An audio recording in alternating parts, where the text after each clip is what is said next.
अब बढ़ेंगे अगली खबर की तरफ और बताएंगे कि कांग्रेस के ही एक प्रत्याशी संजय निरुपम उत्तर पश्चिम मुंबई से प्रत्याशी बने हैं, लेकिन आज उन्होंने पद यात्रा के दौरान वर्सोवा इलाके का दौरा किया और लोगों के बीच डायरेक्ट वो पहुंचे ताकि उनको ज़्यादा से ज़्यादा वोट मिल सके। और यही कारण है कि उन्होंने अलग अलग तरीके से लोगों के बीच जाकर अपनी बात रखी।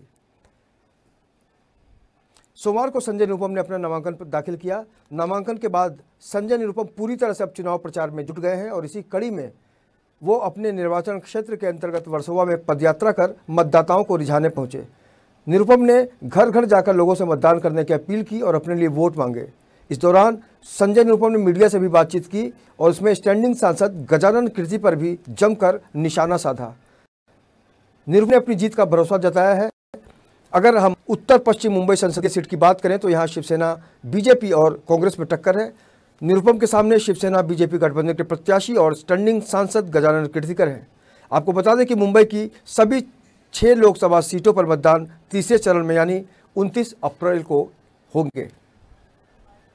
जनता के बीच एक जबरदस्त माहौल है। शिवसेना से लोग एकदम फेडअप हो चुके हैं। जो खासकर कीर्तिकर जी हैं, एकदम एक बड़ा इनविजिबल किस्म मिस्टर इंडिया थे।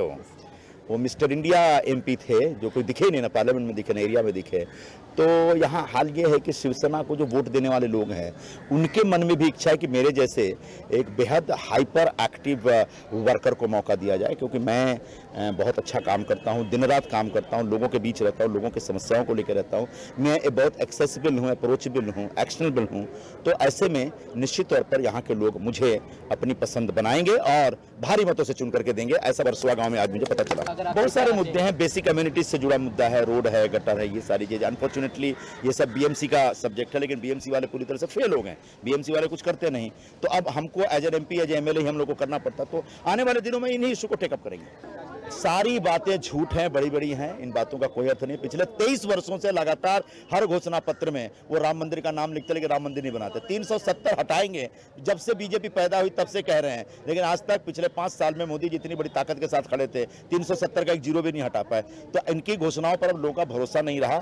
सबको पता है कि ये बकवास कर रहे हैं और बड़ी बड़ी बातें कर रहे हैं, और जिस तरीके से 5 साल वो फेल हुए हैं उस आधार पर यह घोषणा पत्र को तो कोई वैल्यू ही नहीं है। सोमवार को अपना नामांकन दाखिल करने के बाद उत्तर पश्चिम संसदीय क्षेत्र से कांग्रेस प्रत्याशी संजय निरुपम ने चुनाव प्रचार शुरू कर दिया है। इसी कड़ी में उन्होंने अपने मतदाताओं को आकर्षित करने के लिए एक पद यात्रा का आयोजन किया। इसमें बड़ी संख्या में कांग्रेस कार्यकर्ता शामिल हुए। इस सीट से संजय निरुपम का सीधा मुकाबला स्टैंडिंग सांसद गजानन कीर्तिकर से है। अब देखना है, दिलचस्प होगा कि 2019 का सियासी ऊंट किस करवट बैठता है, संजय निरुपम की तरफ या फिर गजानन कीर्तिकर की तरफ। वीडियो जर्नलिस्ट एफएस पटेल के साथ शुभम मिश्रा। तो जितने नेता उतनी बातें। हर नेता यही चाहता है कि मतदाताओं का जो रुझान है उसकी तरफ बढ़ता चला जाए।